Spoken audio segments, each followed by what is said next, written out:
پھر انہوں نے یہ اعتراض کیا کہ بھئی جب اللہ کے رسول صلی اللہ علیہ وسلم کے جو منہ بولے بیٹے تھے متبنہ حضرت زید، ان کے متعلق جب یہ کہا گیا کہ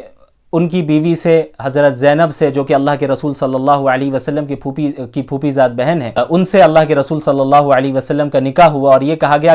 کہ منہ بولا بیٹا حقیقی بیٹا نہیں ہوتا، تو پھر جسے ماں کہہ دیا گیا تو وہ حقیقی ماں کیسے ہو سکتی ہے؟ ان سے شادی کی ممانعت کیوں آئیں؟ تو سب سے پہلے آپ یہ سمجھیے کہ اللہ تعالیٰ نے جو یہ کہا ہے وَأَزْوَاجُهُ أُمَّهَاتُهُمْ، کہ اللہ کے نبی صلی اللہ علیہ وسلم کی بیویاں مومنین کی مائیں ہیں، تو یہاں پہ بھی حقیقی مائیں نہیں بنا کر پیش کیا گیا، بلکہ ماؤں کے درجے میں ہے، تعظیم کے اعتبار سے اس درجے میں ہے۔ تو اور اللہ کے نبی صلی اللہ علیہ وسلم کے متعلق بھی جو یہ کہا گیا ہے کہ ما کان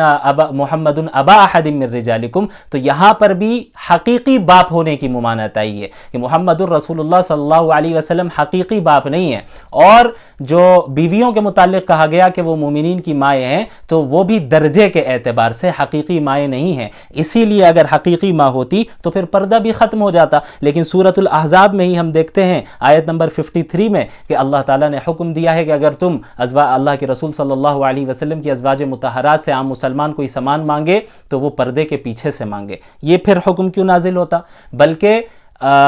اس سے یہ معلوم ہوتا ہے کہ حقیقی ماں بنا کر نہیں پیش کیا گیا، بلکہ ماں کے درجے میں تعظیم کے حساب سے انہیں پیش کیا گیا۔ اب آپ کا یہاں پر یہ اعتراض ہو سکتا ہے کہ جب حقیقی ماں نہیں ہے تو پھر ان سے نکاح کرنے کی ممانعت کیوں آئی؟ وہ ممانعت صرف اس آیت کی بنیاد پہ نہیں آئی وَأَزْوَاجُهُ أُمَّهَاتُهُمْ، بلکہ اصل ممانعت کی وجہ اسی سورت کی سورۃ الاحزاب کی آیت نمبر 53 ہے، جہاں پہ اللہ تعالیٰ نے فرمایا